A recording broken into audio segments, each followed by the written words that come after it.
Hello, moon babies. It's Molly. How are you? Welcome. Welcome to the channel. Welcome to this video. Welcome to the studio. And happy spooky season.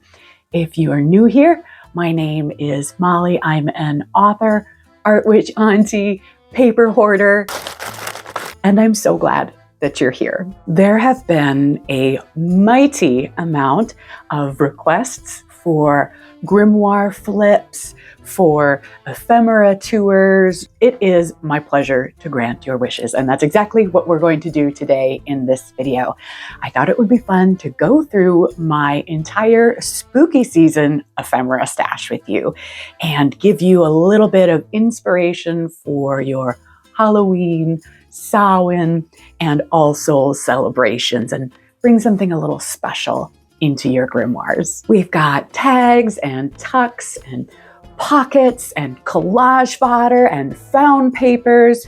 Ooh. So if you are into grimoire keeping, magical books, and mildly haunted paper arts, grab a cuppa, come on in, I'll take you over to the work table, and we'll snuffle through my spooky ephemera stash.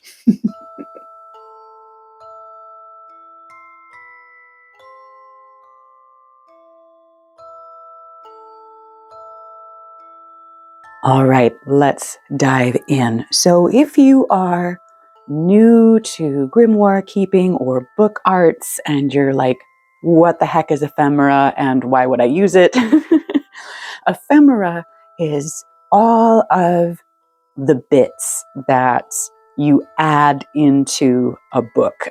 Generally, if you're working in a codex type book, it's all the tags and stickers and note cards and sometimes travel souvenirs, those sorts of things, all the things that you're adding to your book. And as we go through these, I'll talk a little bit about how I made them and how I might use them in a book or how you might wish to use them in your grimoire. So let's dig in. We have this little black cat badge. This is a lino stamp that I carved. And there's some ink. I have a bit of holographic paper here. One of my secret weapons for making ephemera is cupcake papers. They come in so many beautiful colors and textures. This one's been trimmed with pinking shears and a little bit of party streamer. I would put probably a paper clip or a bit of foamy tape on the back of this to add to a page. A little bat bookmark. This here, there's more of that ticket motif. I grunged it up by spraying some dye on top, stitching it to a book page, adding ink. There's some nail polish and dyed streamers on this one. This is a painted paper feather. I think these make excellent bookmarks. You could also make this instead of using a wire like I have here, you could use the insert to a pen. So you have a flat pen ready to write your spells at any time. And that's just a bit actually of copy paper that's been painted and cut. We'll put a yarn there on the end. Beautiful. This one is very phoenix-like. That was the intention behind this particular feather. Let's see, what do we have? A little mushroom illustration that I made that's been sewn on. I like using sewing in my books and making my ephemera because it's an interesting way to make an attachment and it doesn't necessarily add thickness the way glue does. So if you're a person who likes flat pages, that could be a solution for you. Bit of a tassel here, one of those silk faux leaves, and a little pin on the top. Would be a great dangly off the back of a book, or you could remove the pin and use it as a tuck. Spirit tag. This is an illustration I made, and I've gone in over the printout with some metallic inks. There's some stamping, a couple layers of sewing, this cheesecloth texture, and a rusty key that I found on a walk. This one's a favorite. I've made a couple incarnations of this planchet, my Midwestern Ouija planchet. And this, I just made the illustration and I printed it out on some heavy cardstock and added a piece of holographic paper there.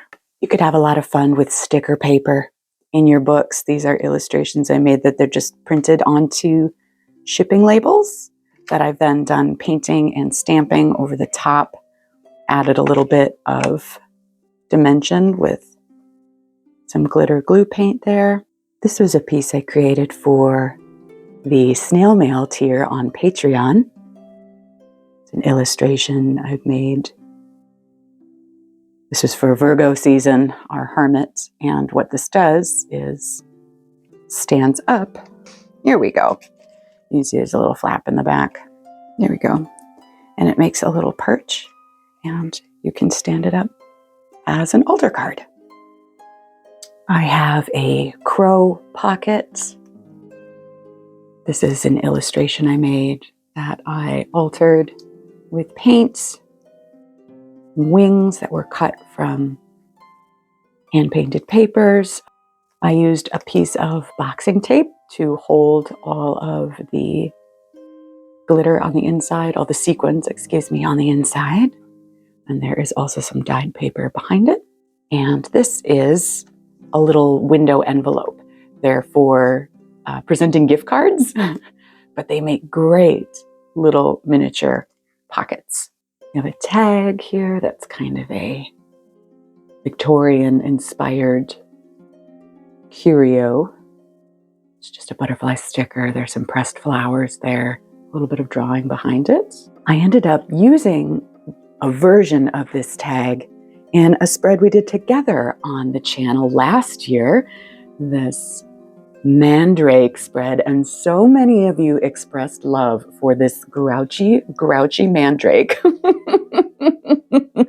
It's a lino stamp that I carved, and what I've done is put this and some other Halloween and Samhain inspired original ephemera into a printable PDF for you, so you can visit my blog and print out your own sassy Mandrake.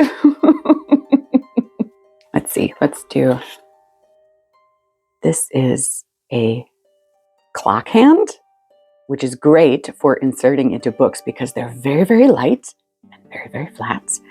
And I've taken a moon illustration I made and printed it. It'd be great as a little like tuck pocket situ. Let's see, actually, there we go. This is an example. This is something I want to show you. You can reuse your own artwork in your grimoires. So this is a lino stamp that I carved, just like the Mandrake, and I printed her onto some painted paper. And I have this as collage fodder. And then I scanned it and included it as ephemera in other places. And I think I actually have an example in this book. Yep, right on the first page. I used it like a sticker in this spread to make a belly band to hold other ephemera. And if you like this book, you can find a full flip through as well as a make-along diary. This was my grimoire for Strange Magic last year. Pumpkin tag. This has a bunch of things going on, but it's just cardstock and illustration. This is, I'm loving this material right now. My folk on Patreon know I'm a bit obsessed with this plastic webbing that comes on packages of vegetables sometimes, or if you buy a sack of potatoes, those kinds of things. Adding just a lovely bit of texture and color, the layering. We have some mobs, and I love using these spiders. You find them, let me see, where have I got that? I find big bags of these abandoned spiders at the thrift store, and instead of putting them in the landfill, I like to snip off the ring portion and use them as embellishments on all kinds of projects. So here, this one I've just painted and used a little bit of black wash over the top to glam her up a little bit. Oh, here's another one. I have another spider in a different color. I love these, and they're surprisingly flat once you take the ring off. So this is a little tuck pocket. a watercolor illustration that I did, that I scanned in. I used a doily here to sew in a pocket, so I just folded the doily over the sides there. There's some cheesecloth here and a bit of collage fodder. This is Xerox and cheesecloth on top of a couple different kinds of scrap papers. There's a bit of sewing and wax here. I like to use these kinds of pockets in my books to add additional space for writing, usually. So if I've filled up a page and I want to come back and include more later, I'll create a pocket so that I can write on a card or write on an additional piece of paper and include that in the spell archive. Okay. I've been rediscovering my love of image transfers. These are really simple, really fun. They take me back to my zine making days. This is just boxing tape, the kind you use for sending packages, and you press it over the top of a Xerox image or an image that's been printed with toner, not ink. That's important. So all you do is you spread the tape on top, and then you soak your image in a little bit of water, and with a sponge you remove the paper backing, and then you're left with this cool transparent image. I've got a couple of these. Let's see. Here, okay. So here's another one of those image transfers. Same thing, it's boxing tape, but this I sewed on to a page protector and made it into a little tuck pocket. And this is a tarot card from a deck that I never ended up using. I didn't like the thickness of the paper, and some of the imagery just kind of rubbed me the wrong way, so I've been turning it into art instead. And these I've gone over with some sandpaper, added some watercolor, added some stamps, but these are another space where you could add additional writing. Oh, let's see here. The rest, this is worth showing you too, I suppose. So this is a page protector. So the kind that you get at Office Max. I ended up inheriting a whole bunch of these from an old job, so I have about 100 of them, so I'm having fun trying to come up with interesting ways to use them. You know I love transparent materials, so that's one of the perks. They also sew well. In here, the back, if you can see, is a page of a Halloween zine I made several years ago. And then here's another use for those spiders, those plastic spiders we were talking about before. You can use them as stencils as well. You laid the spider down, hit it with a little bit of spray paint, and then you have this cool ghosty spider image. I ended up elongating the legs a little bit by going in and scratching with my bone folder, but that's another way that you can use those little spideys. Oh, yeah, here. I also have some materials in this stash as well, just raw materials that I wanted to show you. So this is more of that netting. It doesn't look like garlic came in it. It looks like beautiful millinery netting. Isn't that lovely?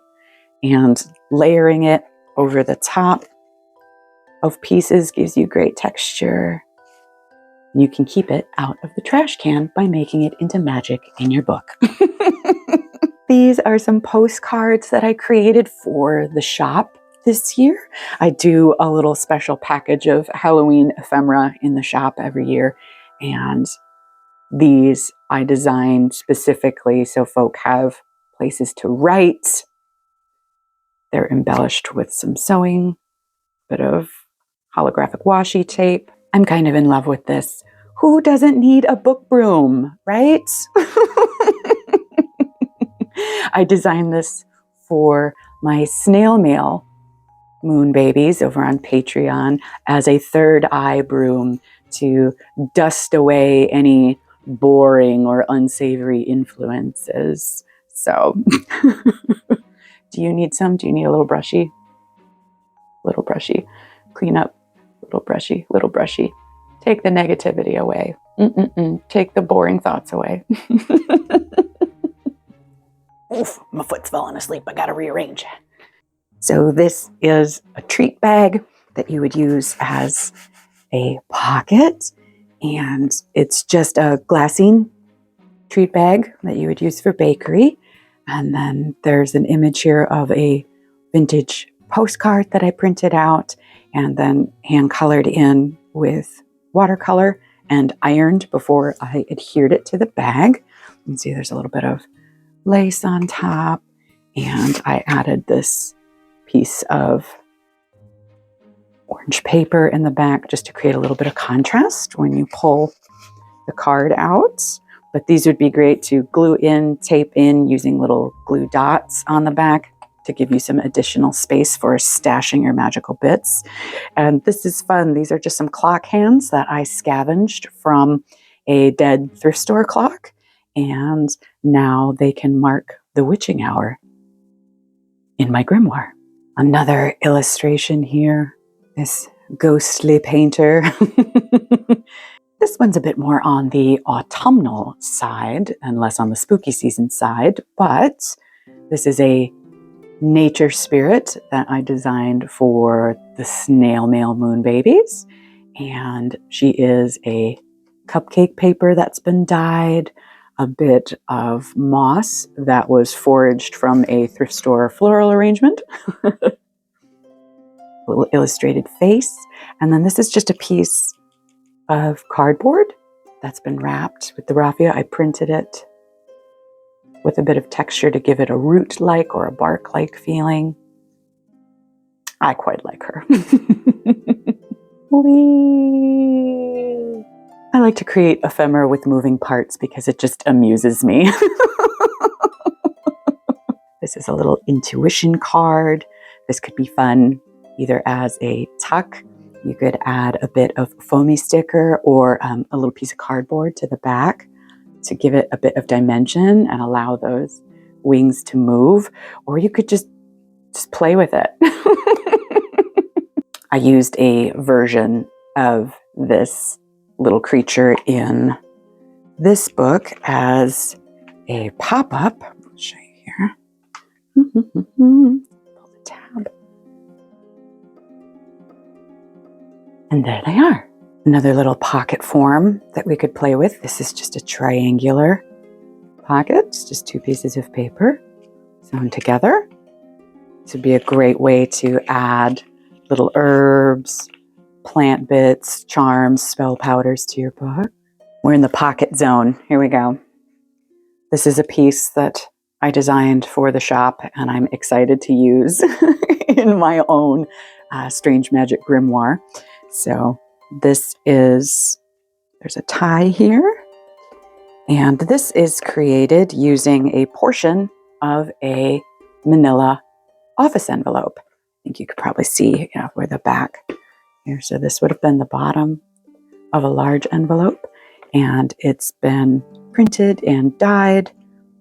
This is a lino cut that I created, and then you have a pocket here, as well as the possibility to lay something inside and have it be sealed up inside your book. I feel like I could do a whole book of ways to reuse CD pockets. This is a CD cellophane pocket for the children watching. This was how we used to store information and listen to the musics. I think this cellophane has a lot of interesting potential, and this has been painted, stamped, sewn. There's washi tape here. Lots of really fun ways that you could use this in your book. This one I made for Scorpio season. This one uses just tons of different materials. The cupcake paper makes an appearance again. I just ironed it to flatten it out, so you have this great graphic design. And then I stamped a lino print on top. This is one that I carved, added the glitter. This is a stamp. It's a frame that I stamped onto a grocery bag and cut out the center, plopped on top, ran it through the laminator, and then sewed some of this astro fabric over the top. A little bit of washi tape. Skeleton tag. This is an illustration I made for the coloring book of spells. Skeleton, it says release. And there's lots of materials going on here as well. ink, paint, thread, twine. This is a silk flower that I grunged up with some paint, and this little skull button. I got a whole bag of these from the thrift store. I think I have about 500 of them, so I've been having fun using them in all kinds of projects. Some little wings that I've cut out, and another silk flower to back it up. One has a back. Cute little autumnal tuck pocket. This is just a little folded envelope from scrap paper. You can see there's the eye on the inside. It's a print that I made with some painted paper to make this medallion. And then this is a dyed piece of tag cardstock with another stamp that I carved. But this is just fun. This is a found piece of ephemera. This came from a couch that I bought a long, long time ago. And for some of you who've been around for a long time, you'll know about Couch Garden. This was the tag on the inside of the couch when I took it apart. It was too damaged to keep anymore. It was time for it to go. And so I gave it another life as a garden using the frame of the couch. But I loved this. I liked that it had our city name on it and that had just this beautiful aged patina. That'll make its way into a book one of these days. This is from the Wayback Machine. This is a little watercolor illustration from a sketchbook from many, many years ago, but I think she's a lovely, spooky lady, and someday she will star in a very spooky thread. Okay, now we're getting into some raw materials. This is a print from a copper plate that I made, featuring a creepy little church and this cute little raven. I have a lot of these kind of misprints from school that I kept thinking that they would eventually make great mixed media fodder. All right, let's talk about some raw materials. For spooky spreads or grungy spreads, this is a great free resource. This is just a bit of cardboard that's been ripped off an Amazon delivery box. I got it wet under the faucet, crunch it up, and then when it dries, it's a little bit softer. It's easier to work with, but you get this great ridged texture. And then I just ran a stamp pad over the top of it, and this makes for great little additions to your collage. Ooh, I wanted to show you this. So I like to use things that I have, and I bought a package of streamers probably 6 or 7 years ago now, and I'm finding ways to use up all of the streamer paper, and thought it would be fun to try throwing a little bit of a bleach water mixture onto this crepe paper, and the results were really quite beautiful. So these are straight up trash that I've been using to create spooky season collages and ephemera to create snail mail. So I would highly encourage you to just look around things in your house. And when I do the bleach mixture, it's 50-50. It's 50% water and 50% bleach, and just make sure that you're working on a surface that is not precious, because it will bleach everything else around it. And also, don't use straight bleach. I know some people are allergic to bleach, but also bleach on its own is so strong that it'll actually eat holes in paper and materials if it's applied directly. So make sure that you mix it with water.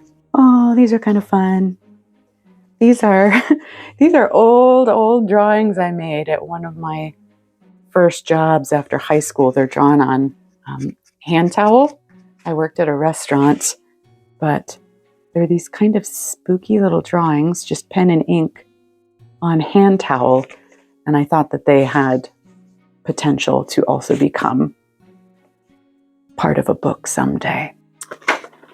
This is an illustration from a children's book of haiku poems about nature, and there was a fun one about a spider. I've used the poem in another book, but I've been holding on to this spider web image for quite some time. And I love when paper gets this way, when it's sort of brittle.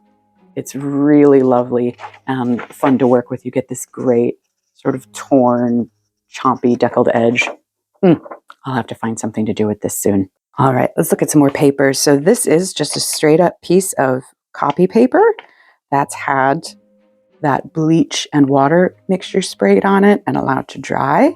And I've been experimenting with putting this through my printer, and it's working excellent. So this could be a fun way for you to create some of your own painterly papers very inexpensively. Here we go. So this is more of that same copy paper, that same orange copy paper.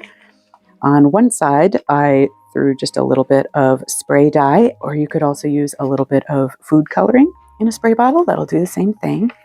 And then while it was wet, I crunched it up and ironed it super flat. And then you get this great kind of crispy, almost leathery surface. And this is just straight up Astro Brights copy paper. So you can do a lot with a little.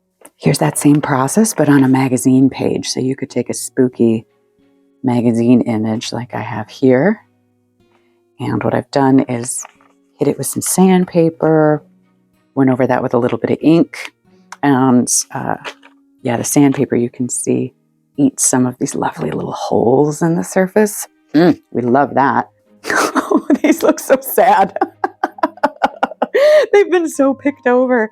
But I keep all of these things in my ephemera stash because I use all of the parts. So these are those little plastic skeletons that you find, all over the place. And I disassemble them to use their parts. I'll show you. I have a few on this book here. So you can see that I took them apart and I used sort of the spine piece and the legs, little arm here, a little arm here. Used the face. These you find in thrift stores. I feel like they're everywhere. So you could get a lot of mileage out of one little plastic skeleton. I feel like I want to make like a whole book that's just little reliquaries.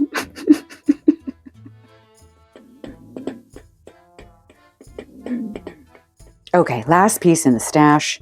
This is something I'm experimenting with right now. And this is a tape transfer like we saw before. Let me find it. Yeah, so this is done with a Xerox copy and this is done with a magazine page. So you can see a difference in the contrast, right? So I've also been trying to figure out ways to push these tape transfers. So you can see on the back, I went in and I doodled all over this lady's face, made a bit of a skeleton, sprayed some paint on the back and scratched through it. Experimented with a little bit of screen printing, stamping, cutting it up into pieces and sewing it back together. But I do like the ghosted quality of the magazine images. So if you're looking for something much more subtle, this could be a fun technique for you to try. I did an entire book recently for Grimoire Club on Patreon, experimenting with using transfers and trying to take them to different places. So there's a lot of potential with transfers. Oh my gosh, y'all, that was a lot. We looked at a lot of stuff. Do you need a snack? I need a snack. I hope that was fun and that you enjoyed hanging out with me in the studio today. I certainly enjoyed hanging out with you. And don't forget to go over to the blog and grab your free ephemera. Free ephemera. It's really hard to say. Free ephemera printable. I did it. You'll find a link for that in the description below. And if you happen to be watching this video at the time of publication, and you're a total weirdo, I would love to invite you to play along with Strange Magic, a Halloween grimoire bash. We're making spooky season grimoires. We're celebrating art magic. We're communing with creative witches from around the world who love what you love. So if you're interested, you can sign up in the description. And the Wicked Art Witches Ball takes place October 27th this year. So I hope to see you there. And finally, thank you. Thank you to my patrons for making this channel possible. Thank you for being here. Thank you for being you. Thank you for being who you are in the world. I can't wait to see what you create. And until we speak again, have all the fun spooky season has to offer, my friends. Witch on, witch boldly, and be well. Bye for now. Mwah.